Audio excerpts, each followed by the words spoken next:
You need to watch this if you crave chills down your spine. Welcome to Soul Studios. Here, true crime meets the unknown. Suspense lurks in every shadow, and supernatural forces whisper from the dark. We craft chilling, edge-of-your-seat short stories inspired by the eerie, the unexplained, and the most haunting mysteries. 3 new stories drop every week, each one darker than the last. Are you ready to step inside? Subscribe now before the next story finds you.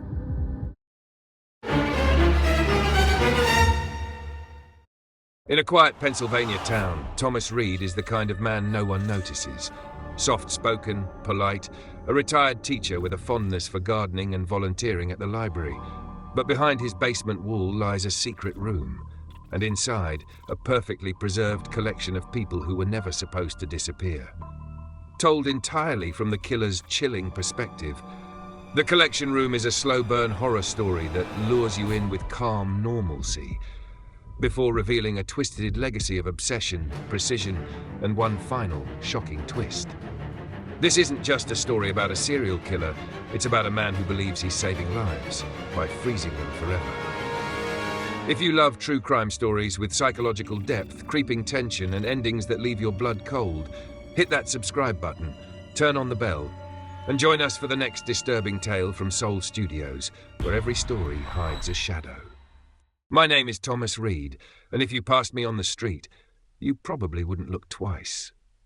In my small Pennsylvania town, I'm the quiet retiree who nods hello from his porch, the soft-spoken former schoolteacher with a gentle smile at the grocery store.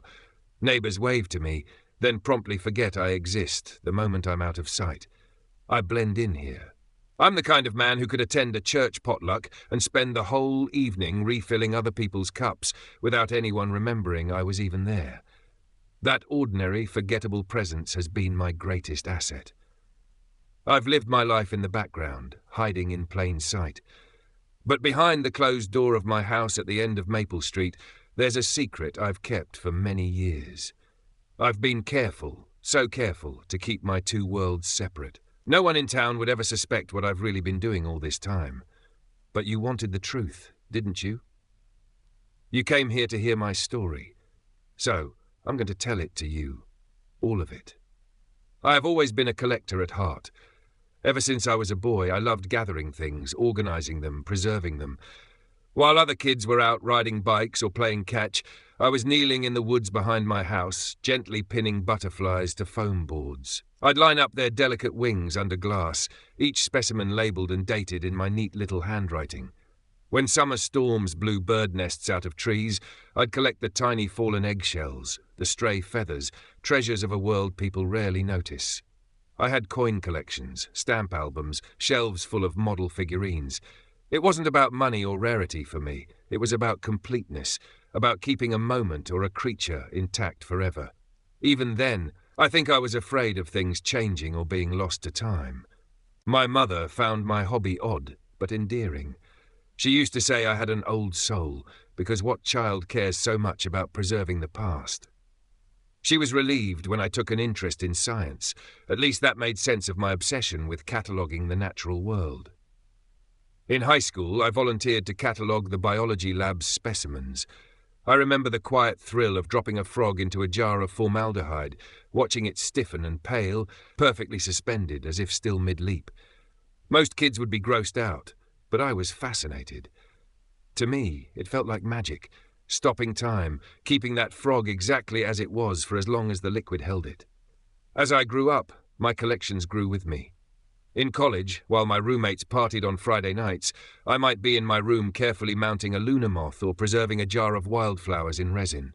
I learned the art of taxidermy in my 20s, started small, with mice and squirrels that had been caught in traps or hit by cars. I never killed anything just to have it.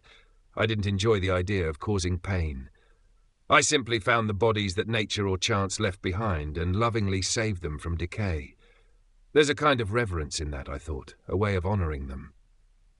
When I was finished, the creature would look almost alive, perched on a little wood stand with glass eyes shining, fur brushed neat. People I showed them to, and there weren't many, I learned early on to keep this pastime private, said it was morbid or creepy. But I always corrected them. It's not about death at all. It's about preservation. It's about life, frozen at its peak, protected from the ravages of time. For a long time, that was enough to satisfy me.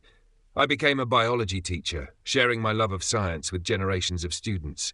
I married a woman I'd met in college. Her name was Ellen. She was quiet like me, but kind. For a few years, life was normal, happy even. We lived in a modest, cozy house and talked about maybe having children one day. I kept my odd hobby mostly to myself, though Ellen knew I collected insects and occasionally practiced taxidermy.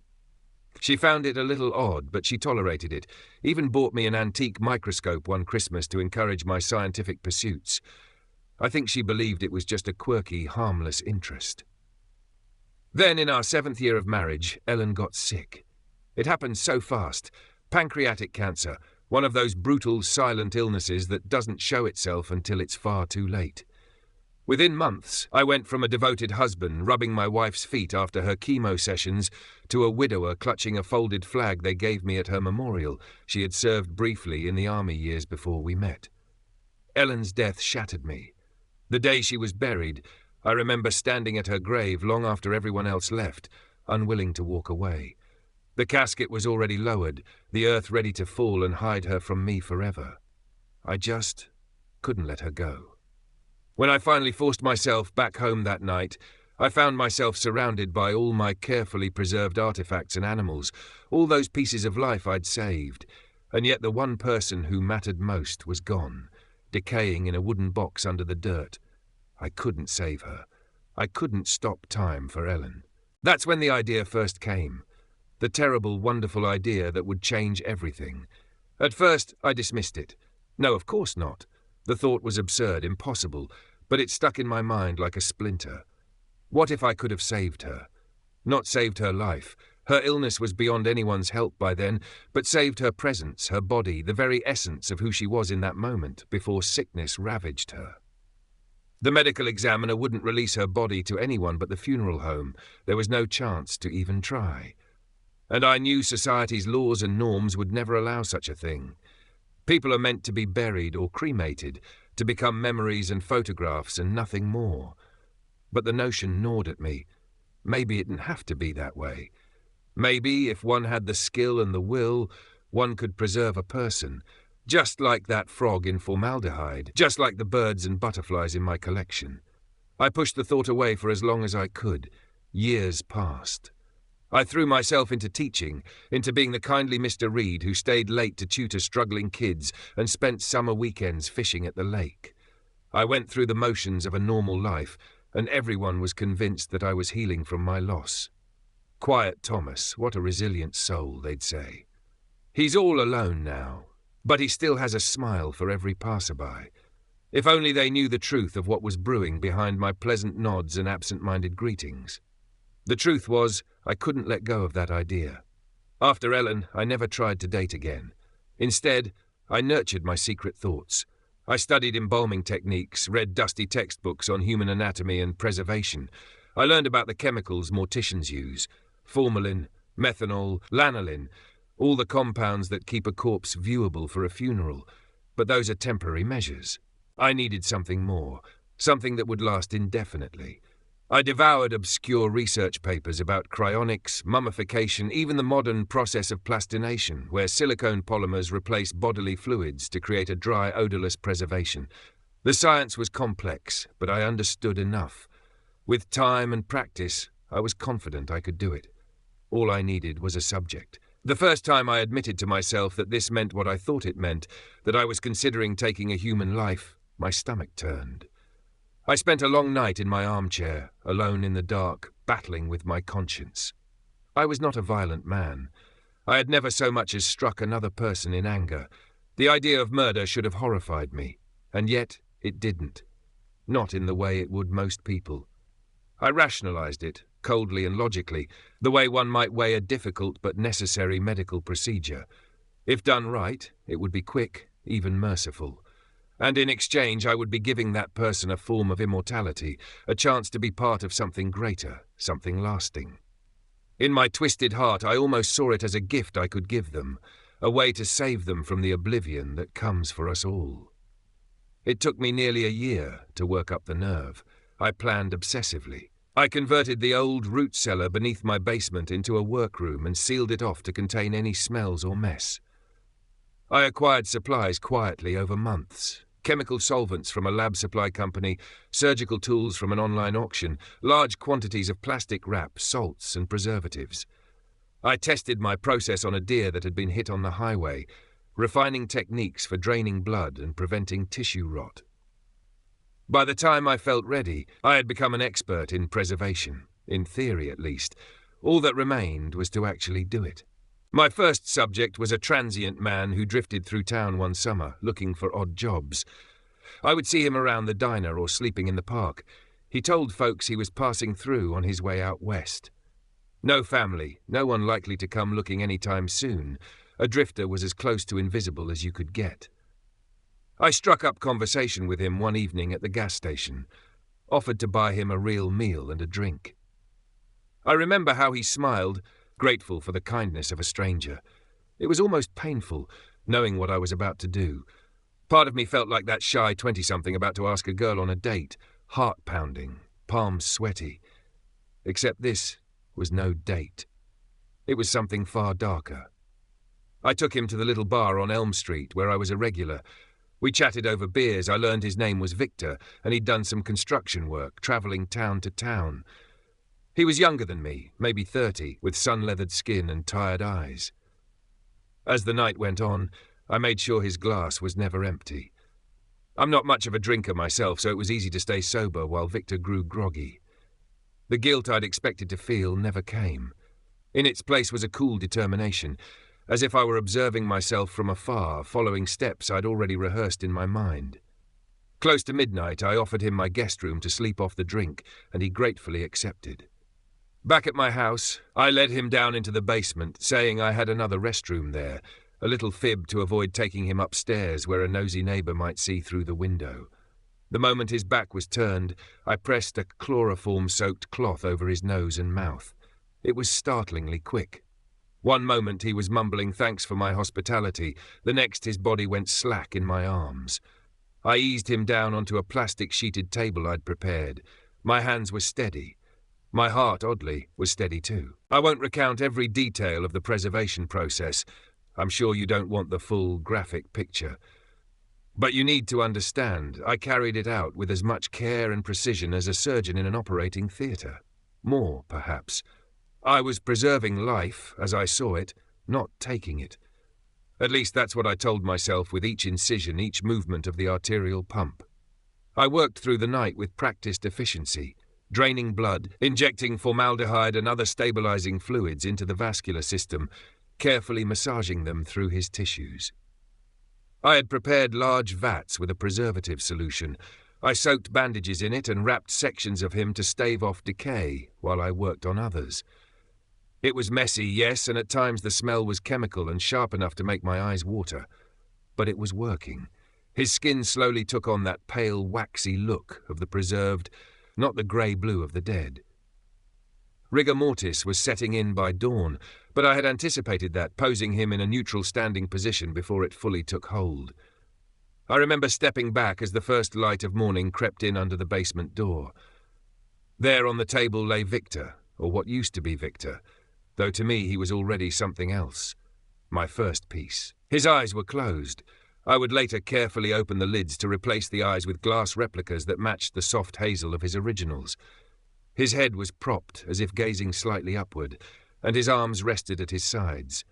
He looked peaceful, almost like he could be sleeping on his feet. I felt a surge of triumph and a swell of emotion that I hesitate to name. It wasn't joy exactly. It was certainly not remorse. It was more like pride. I had done it. The hardest part was over, and I had done it exactly as planned. Over the next week, I completed the process.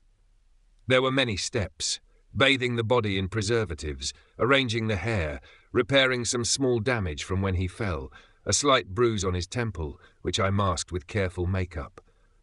I dressed him in fresh clothes, a simple white shirt and slacks I bought from a thrift store, something timeless and unremarkable. I built a sturdy wooden pedestal with a discreet metal support rod to hold him upright, and I secured it to the floor in the center of the hidden room. When everything was finally ready, I stood Victor upon it, attaching him to the rod so he stood tall, as though alive on his own power. In the soft light of that room, he truly looked like a life-sized museum figure. But unlike a wax statue or a mannequin, this was him. His real hair, his real hands and skin, preserved perfectly in that single moment. I placed a small brass plaque at the base of the pedestal. I had engraved it with a name, Victor, preserved July 2005. I didn't know his last name. It didn't matter. This was for me alone. As I locked the door to the collection room that night, I whispered welcome under my breath, feeling not like a killer, but like a curator introducing a new acquisition to its proper place. After Victor, everything changed. The fear I thought might consume me after committing that first murder never came. In its place was an exhilarating sense of purpose. I went about my days as usual, teaching, then eventually retiring from teaching, mowing my lawn, exchanging pleasantries at the post office, while inside I carried this glowing secret. I had done something nearly godlike. I had captured a human life, defied time and decay in my own quiet way, and I knew I would do it again. It was a full year before I added the second person to my collection. I was cautious.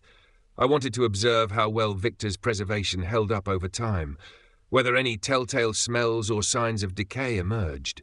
None did, thanks to my meticulous method and the climate-controlled environment I maintained. In that year, there were moments I'd descend the stairs, unlock that heavy door, combination lock, no keys to lose, and just stand in the darkness with a flashlight, admiring my work. It gave me a deep, calm satisfaction unlike anything I'd felt before. When I was sure my process was sound, I began looking for another opportunity. This time I chose a different sort of person. Diversifying the collection, I thought of it, almost like an art collector seeking a new style. My second acquisition was a young woman, barely 20, who was hitchhiking through the area in the spring of 2007. She had a bright laugh and chipped purple nail polish. I gave her a ride from a bus stop, and she chatted about trying to reach Philadelphia. I learned enough about her life in that short drive. She was estranged from her family, drifting between friends' couches, to guess that if she vanished, it might be a long while before anyone untangled where she'd last been. I offered her a place to stay for the night, with a gentle smile and the promise of a warm meal. I recall the wary look that flitted over her face. Perhaps, somewhere deep down, she sensed something was off. But she was tired and desperate, and I was just a kind old teacher to her, so she accepted. She was nervous when we entered the house. I offered tea and made small talk to put her at ease. A part of me ached for her, this pretty young woman who seemed so lost and lonely, but that part of me was distant, observing, not interfering with what had to be done. I slipped a sedative into her chamomile tea. She nodded off right there in my living room armchair, mid-sentence about some childhood memory. I carried her to my basement and performed the same practiced ritual. I'll spare you the details this time. Suffice it to say it went even more smoothly than with Victor. I was improving. When I was done, I arranged her auburn hair neatly around her shoulders and dressed her in a clean blue sundress I had bought. I'd started picking up suitable clothing for potential specimens at thrift stores whenever something struck me. I made sure her expression was gentle, eyes closed as if in a pleasant dream. On her plaque I engraved only her first name, Marjorie, and the date. She never told me her name. Actually, I read it from a little journal I found in her backpack. I felt a pang of something almost like affection as I placed her on her pedestal, right beside Victor. Two strangers, now immortalized in my private hall of fame. By the time I retired from teaching a few years later, my collection had grown to 5. Each one unique, each acquisition spaced out enough to avoid arousing suspicion. A drifter, a hitchhiker, a traveling salesman who suffered a car accident I arranged on a deserted stretch of road, a local librarian from 2 towns over who I befriended over months at the public library, and a young man who worked at a carnival that came through the county. Different ages, different walks of life, but all of them had one thing in common. When they entered my home, they never left. I want you to understand something that might sound strange. I cared for each of them, in my own way. After preserving them, I would spend time with them, sit in the collection room and talk softly about my day, or read aloud from a book of poetry, one of the few indulgences of sentimentality I have. I cleaned them, maintained them, made sure no dust gathered on their skin, that their glass eyes stayed bright and clear. They became, in a sense, my family. A family bound not by love or blood, but by the fact that I chose them and saved them from the emptiness of being forgotten. Outside of that hidden room, life went on peacefully in our sleepy town. People saw me as a lonely, harmless widower who busied himself with gardening and birdwatching. I attended town council meetings, nodded along to gossip at the barber shop, even helped organise the annual Memorial Day barbecue. I was utterly unremarkable, and all the while my collection grew, one by one. Of course, people noticed when someone went missing. I'm not claiming credit for perfect crimes. There were police reports, brief investigations, but there were no leads, nothing tying those disappearances together. Different ages, different places, no obvious pattern. A couple of my victims were never even reported missing, as far as I know, like the travelling salesman who had no family anyone could trace. The ones who were reported, well, I made sure I alibied myself subtly if they were local.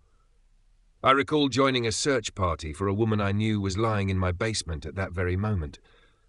I remember the flicker of candlelight on my face at the vigil held in the church for her, how I bowed my head along with everyone else and murmured a prayer that they might find her soon. It was grotesque theatre, but necessary. And if anyone found it odd that I never seemed as distraught as some, they likely assumed it was just my mild demeanour. Years slipped by. I built more pedestals in my secret room, prepared for each new edition.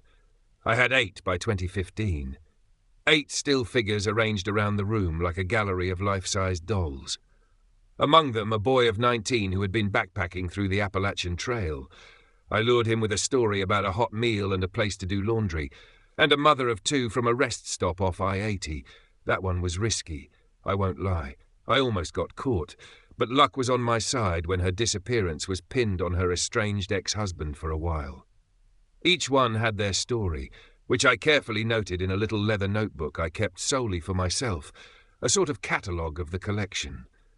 But I never wrote their real names or any incriminating details in that book in case anyone ever saw it.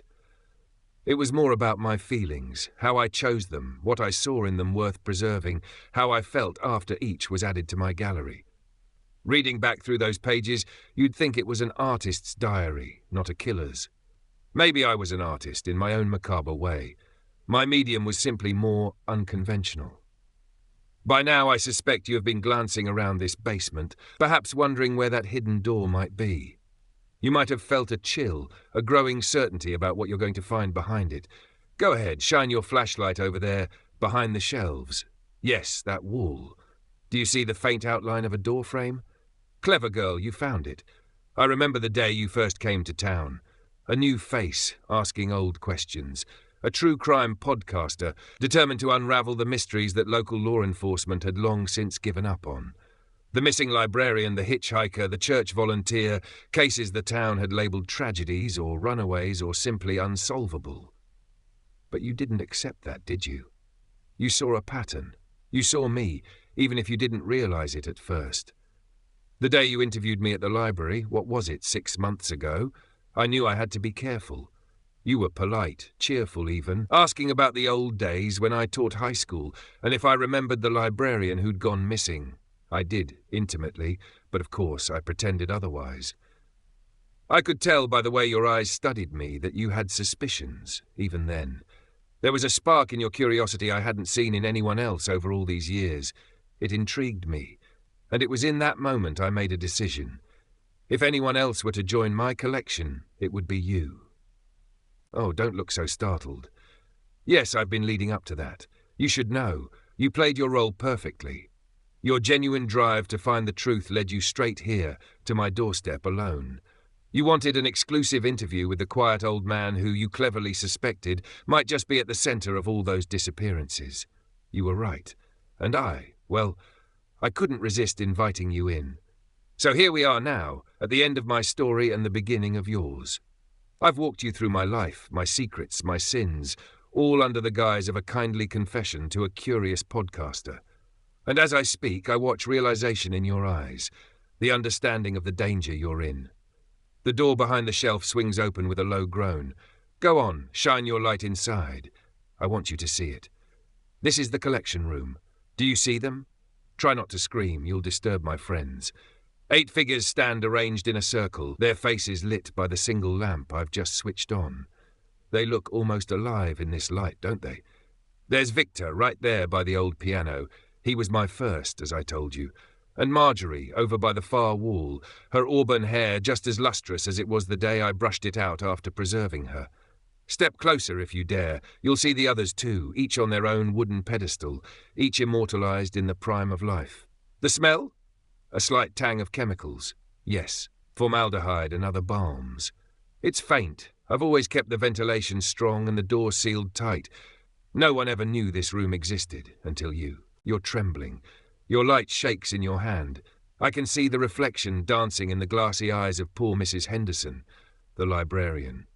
She was number 5, and she looks quite distinguished in her tweed skirt, don't you think? She loved to read Agatha Christie mysteries. Now she's a silent mystery herself. Take it in, all of it.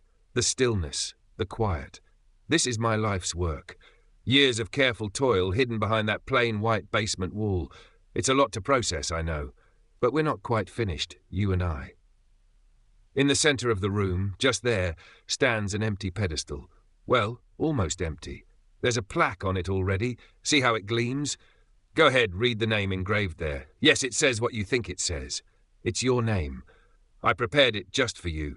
You came here for a story, but you found your way into the final chapter of mine. You, with your inquisitive mind and unwavering determination. Of course I chose you. In all my years, no one ever saw me hiding in plain sight until you came along. That makes you special. That makes you worthy of the collection. Now, don't back away. There's nowhere to go. The door is locked, and this room is soundproofed, in case you were wondering. I ensured long ago that no scream would ever leave these walls. Please understand, this is not personal in the way you think. I don't hate you. In fact, in another life, I might have even liked you. But I can't let you leave. You know that. And truth be told, I don't want to let you go. I want to keep you, preserve you, just as you are now, full of life and fire. It's a beautiful thing, capturing that spirit. I promise I'll be gentle. I'll make it as quick and painless as I can, just like the others. You'll be at peace, and forever mine. Look at it this way. You'll finally solve the mystery. You'll know exactly what happened to all those missing people, because you'll be right here with them. Perhaps that's not the outcome you hoped for when you started your podcast journey, but life is full of surprises. Shh, no more words. It's time. I see the realization in your eyes, the fight or flight kicking in, but it's too late for flight, and there's no use fighting me.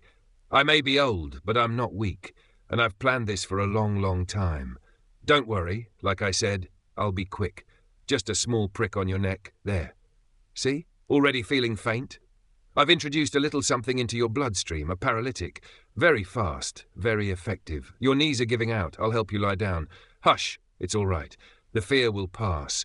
In a moment, you won't feel anything at all. As your eyes close, know that I'll take care of you. I'll take care of everything. You won't be forgotten, Sarah. You wanted your name to be remembered, and I assure you, it will be preserved here for as long as I live. And even when I'm gone, well, perhaps someone will discover this room one day and find us all together. Maybe they'll tell stories about you and me, strange dark stories around campfires or on broadcasts, and your legend will live on because of what I did here. In a way, I'm giving you exactly what you wanted, an unforgettable story. Sleep now. It's starting. I promise when you awaken, if a part of you awakens at all, it will be in a place where no time ever touches you, where you remain, forever, part of the collection. Some monsters don't hide in the dark. They smile, they wave, and they blend in with the world around us. Thomas Reed wasn't driven by rage or madness.